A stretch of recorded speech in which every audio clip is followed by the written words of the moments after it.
This Week in Richmond is made possible in part by Dignity Memorial, caring for our communities with a network of funeral homes and cemeteries in Virginia and throughout North America. More information about Dignity Memorial's providers is online at dignitymemorial.com. The Virginia Chamber of Commerce, the voice of the Virginia business community, working in legislative, regulatory, and political arenas to promote the free enterprise system. Information at vachamber.com. Virginia hospitals and health systems provide jobs. They support our economy and promote public health. Local hospitals are always open to help people with unexpected health needs. Having a stable healthcare network is vital. Virginia hospitals are our lifeline. It's amazing what my students with special needs can accomplish. Their pride is priceless. That's why I teach. Brought to you by the Virginia Education Association, because a good education is good for everybody. Additional support is provided by these sponsors.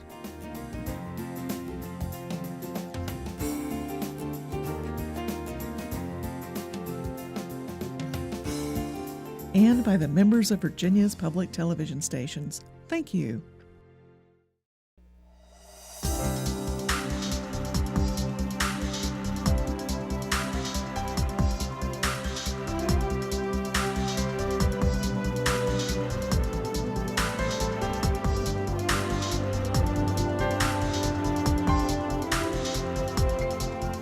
This Week in Richmond, and a very special welcome to two members of the House of Delegates representing portions of Fairfax County. Glad to have the two of you on and known together.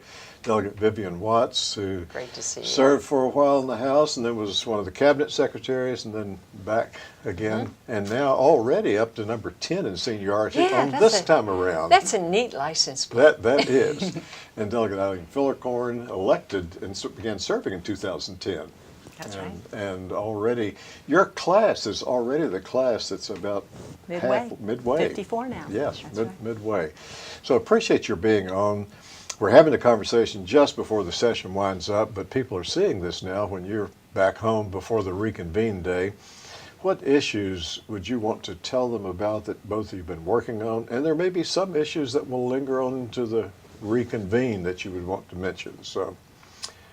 Vivian? Well, certainly in my case, the issue that had tremendous focus for me coming into the session, and it's at least a 4 or 5 year mission that I'm on, is to really address the structural problems that we have in public school funding. That our formula goes way back into the late 50s, early 60s. It is not representative of ability to pay. It was sort of slapped together, quite frankly, as I look upon it, as analyzing it at the time. So that needs to be adjusted because we're having real problems in matching up county tax structure that goes way back to the 1700s with a formula that doesn't recognize the difference between city tax structures, county tax structures, and how we measure ability to pay. So I had some good groundwork during the session as far as getting at least 10 minutes before some key committees to begin to develop that understanding. We can't continue as we have been continuing. I would imagine that all of the folks representing education would be, for the at least, if not all, for the most part, would be saying something needs to happen. Yes, and that needs to happen from all corners. We last had a major JLARC study, Joint Legislative Audit Review Commission study, way back in 2002, and it was a 2-year study that made some sound recommendations that affected core cities, that affected various types of educational programs, that obviously also affected those measures of ability to pay, which are so out of whack with the actual reality of what the localities can draw upon as far as tax revenues. And so it's way past time that we revisit that issue in a very serious way. It will not be easy, because when you shift to portioning of funds, there will always be losers and winners. And yet we need to be talking about a sound educational program for each child throughout the Commonwealth. Eileen, what have you been working on? A multitude of issues, I'd say, but I'd say probably this year a focus on campus sexual assault. And this is an issue that I've been working on for a number of years, dating back to 2011. And we made some success in passing some legislation last year, and I decided to follow it up this year with several different bills, all of which passed. Several focused around victims, supporting victims, and one dealing with the PERC kits and with regard to testing of the PERC kits, one focused around trauma investigation, training for investigatory personnel as well as Title IX. And that bill actually just passed yesterday. And another one that I've been focusing on, working with a group of stakeholders for a number of years and just came to fruition in passage this year, focused on including dating violence, sexual assault, and domestic violence to the curricula for FLE. So the focus there really being, what can we do? How can we help make a difference earlier, prior to the problems and the issues that arise? How can we help educate our youth? And I think the key really is starting earlier. And so I was very proud and pleased to see that bill pass as well. So there's been a number of issues and focused around that area. And I've been working with a number of stakeholders who have been very involved and invested, including campus police, including SHEV, including victims and victim rights groups and other advocates. Did you find those issues to be pretty much nonpartisan? I would say yes, yes, definitely. And I think we're, I've been working on this issue since 2011. It's nice to see us making some headway and some progress, but it's been slow coming, and we're late to the game. But we're moving forward now, and it's very nice to see that we can do so in a bipartisan way. And things in Richmond tend to move slowly, but I think we're starting to see some progress now. The session hasn't ended, but let's assume that it has for the moment, and you're reflecting back on this session, and you've seen quite a few, and you've seen, gosh, your numbers adding up too. What do you think will stand out in your minds, and maybe in the minds of the viewers who follow the General Assembly, as what was really big in the 2016 session? Well, David, my honest answer has to be to that is that I was extremely impressed with many of the new freshmen, that they are quality representatives. They do their homework. They are spending good hours trying to understand the bills. They're asking very good questions, and many of them are quite articulate on the floor. So my personal answer has to be, David, I'm hopeful about the future. Now, I will also, though, footnote that there's been a few years when I have sort of gone up to my office once too often saying, what am I doing here? and lecturing myself that there's a balance, there's a reason for the breadth and depth of experience that I have to continue to share it, to continue to try to work on legislation with the hope that some of the votes that I've seen a little bit too much of, more than there used to be, of what I call litmus test votes. It's all just absolute. You don't work. I know that bill is going to pass, but in subsection 3, there's an unintended consequence that we really need to modify.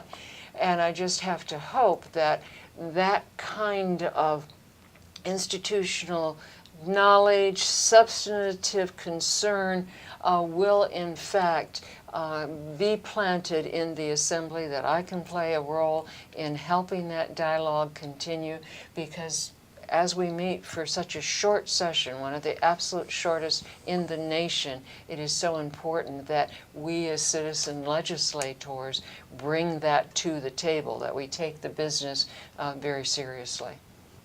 Thank you. Eileen? Absolutely. I agree with Vivian with regard to our freshmen. We have by far just an incredible class. And I can say this, Vivian was my mentor when I came in, and I was very fortunate to have the most knowledgeable and well-informed mentor and somebody who was really able to help and steer me in the right direction when I came in after winning my special in 2010. And I find that the current class they're very articulate, but they're very bright, very eager, and very willing to learn. So it's great for us to have these caliber of folks join us. I'd say one of the things that we'll probably go back as we review and think back to what the session was all about. We'll probably look back at the gun deal. I'd say is definitely something worth mentioning, and I think it was definitely historic. And where we were actually able to, the governor working across party lines with the D's and the R's and with the gun safety advocates, as well as the NRA and VCDL, trying to make a deal and move forward positively. And as you all probably know, there was definitely some concern and on both sides. And I think when when everybody has an issue and nobody is completely satisfied, that probably means that a compromise took place and probably a step in the right direction.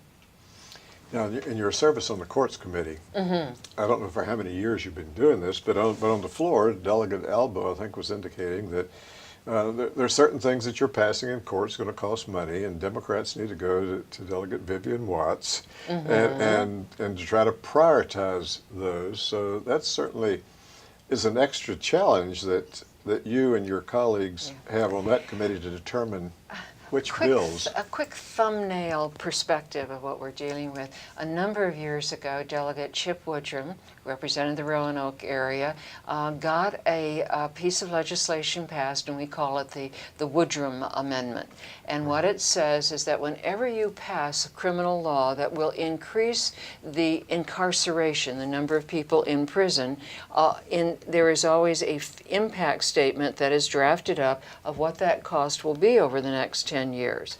So to actually pass then the law, it has to go through the budget committee, and they have to agree that they're going to put the amount of money in the budget to cover the impact on prison space that this law will cause. So this has been an incredible brakes on a lot of folks that would like to make everything under the sun, it's against the law, it's against the law. And that then creates a need to prioritize with another piece of institutional perspective.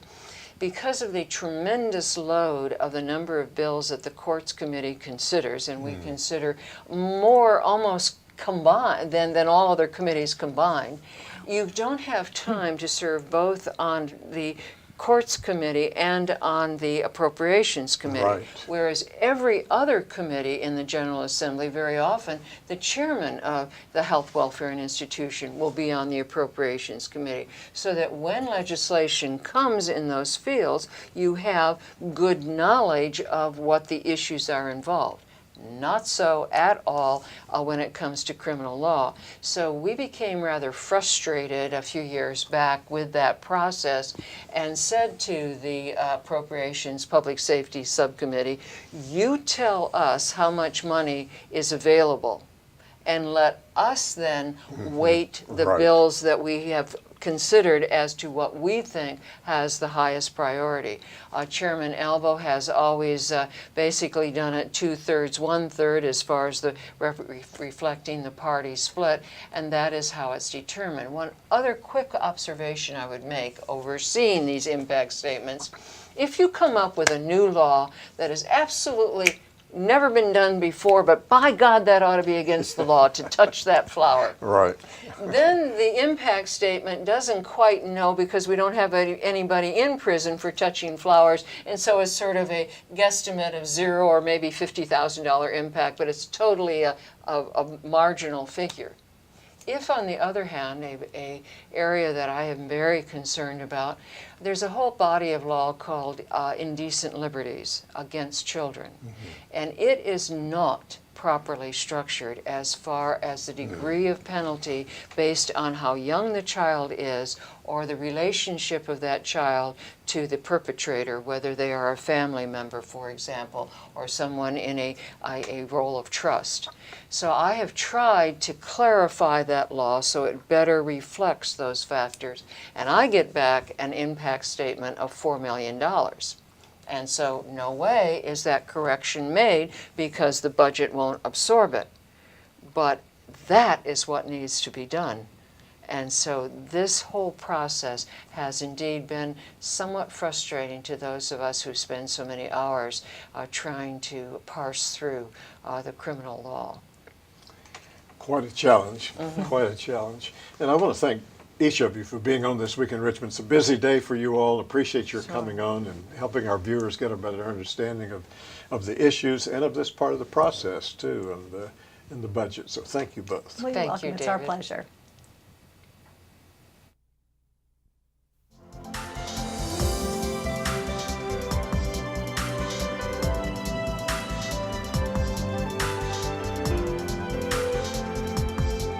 I'd like to welcome Delegate Dickie Bell to This Week in Richmond, and I'll tell our viewers right from the beginning that we have some history that goes way back the time you got out of service and decided to start your higher education at Blue Ridge Community College, and during the time that I had the privilege of teaching there.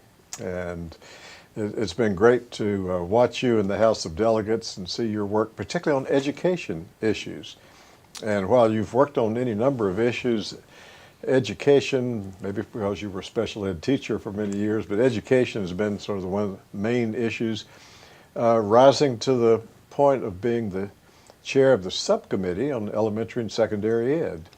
So let's talk about any education issues you want to, and I'll not tell stories about Blue Ridge if you don't either. Well, I won't tell any stories, but I will say this, David, that my experience at Blue Ridge, I got out of the Navy and went to schools, began there, and you were my psychology professor, and I still remember some of the lessons from your class because we read, some of the material we read has really stuck with me, and it's part of what encouraged me to especially want to work with young people. And that's what I've done. So it was a great experience, and it's been fun to reconnect with you. It has been. It has been. So I appreciate that, and I thank you for having me today. In terms of education, I'm passionate about it, and I'm also I'm a school choice person because I believe that in order for us to engage parents at the level they need to be engaged, we have to offer them some choices and some opportunities, and I think we can do better with that. It's been a real honor for me to chair one of the subcommittees. We have been extremely busy in education, about 140 bills this year through the committee, and I think the majority of them fell to my subcommittee. So we had a number of meetings, some extra meetings. The folks on the subcommittee with me worked very hard, and I have such a smart group that it's hard for me to mess things up. You know, they bail me out all the time. Right. But it's been very rewarding work for me to see us advance some of the things that I believe very strongly in. My virtual education bill, as you and I were talking earlier, is it's been a 6-year labor of love for me to try to get it to the point where we now have passed the House and Senate 2 years in a row, last year with a reenactment clause. This year just passed yesterday, and we're going to go to a conference committee and then to the governor, and we're trying to build some support with he and his office and his administration, hopefully to enact this, to offer another one of those educational opportunities to folks who are better served that way. You know, there's a whole effort underway that you all will be working on, along with the Board of Education, on revisioning public education, particularly high school. Yes. And I would imagine that virtual education is going to be a portion of that. Well, I hope so. I think it fits nicely in there with the redesign and the SOL reform. And I have to tell you, you look at most committees that we put together and you see the numbers of people that are on them, and the first thing you ask yourself is, how are they going to get anything done with that many people? I will say this, that the SOL Reform Committee, I think so far in the early going, has done some tremendous work. They have a great cross-section represented there, and they have done some really good work, and I think that will continue. Along with that, I think virtual finds its place in this redesign. I think it's time for us to sort of move public education into the 21st century. Our model is old by a lot of standards, Right. and we have to stop resisting change to everything. I'm not one who believes in change for the sake of change, but I do see opportunities for us with some change, and particularly when we bring technology into the conversation. I think there's a world of opportunity for us to make education better. When you reflect on being in the classroom and being here in the General Assembly, for a short time you were doing both, but now being here, parts about the classroom you sometimes still miss? I miss the kids, and I tell people that almost every day. The interaction, the relationships with the students, I really miss that. There's a lot that I don't miss. Right. And I don't need to tell you, I'm sure, Right. but a lot of the things that have become a little bit burdensome for teachers in the system, I don't miss that, and we're doing our best to relieve some of that, I think. But the interaction with the students, the actual teaching, I do miss that. However, I think that background serves me well here. Right. There's always an educational piece that goes with everything Yes. you're trying to do. Yes. Well, now, what about beyond virtual education, which if anyone mentions that around the Capitol, your name comes up. What are some other issues that have been important enough that you've been working on them? Well, I'm concerned too about the SOL testing. I've never been a big fan of standardized testing in the high stakes way that we use it. I think you must have measurement tools. I think SOLs could be a measurement tool, but if we put all our eggs in that basket, I don't think that's a good idea. I don't think it's healthy for public education. So I'd like to see us continue to reduce the number of those tests. I also had a bill this year. I think we have, in the interest of STEM education, which is very important, and we did need to play catch up with it, but I think we have sort of allowed some other things to slip a little bit. Civics education primarily is one of the things that concerns me when I see and talk to young people about how little they know and how uninvolved they are with our process, like the process here, and in their local governments and politics. I think we need to strengthen that. We need to dial it up a little bit, and so I had a bill this year to raise the level of civics education in our senior government class, our U.S. government classes, and that has passed. So hopefully that can help us to sort of fill that void that we've left with the emphasis on STEM education, which is important. And I don't mean to say that it's not, but there's only so much time, and I've always believed that the best student is that well-rounded student, even if their emphasis is on science and technology. They need a dose of the arts, and they need a dose of social studies, and they need to be able to write and to communicate with the written and the spoken word. And I think a lot of folks in the business world will tell you that that's a weakness they see in our young people, even our college graduates. I'm sure you hear from folks back in your district and over in the Valley. What words would you have for folks around the Commonwealth about their being involved in what you all do here at the Capitol? Well, I'd love to see a higher level of involvement and engagement. I think sometimes folks look at this process and they think it's either so complicated or so complex or so political that they don't want to get involved with it. But, we spend most of our time in the home district, not in Richmond. Right. And I have done everything that I know to do to make myself accessible to folks. I hope everybody's doing that. I hope all 100 delegates and 40 senators are doing that when they go home. But I would say to folks, we are there for you. And if you reach out to us, if we're not reaching out to you, then reach out to us.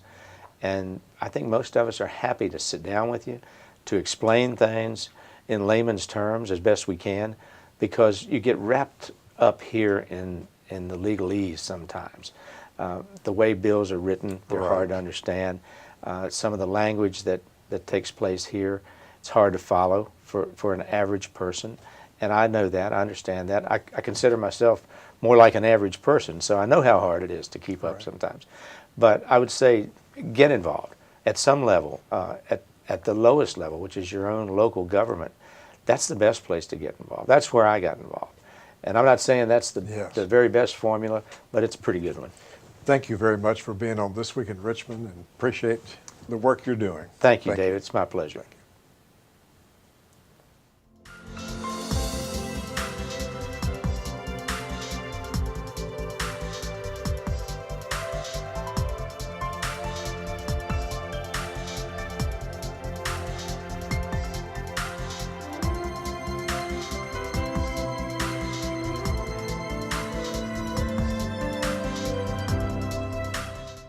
This Week in Richmond is made possible in part by Dignity Memorial, caring for our communities with a network of funeral homes and cemeteries in Virginia and throughout North America.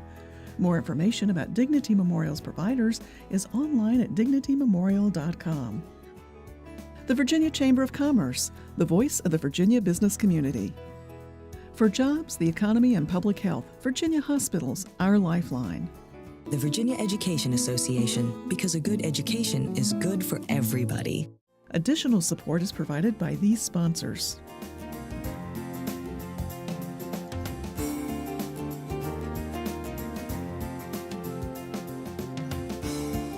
And by the members of Virginia's public television stations. Thank you.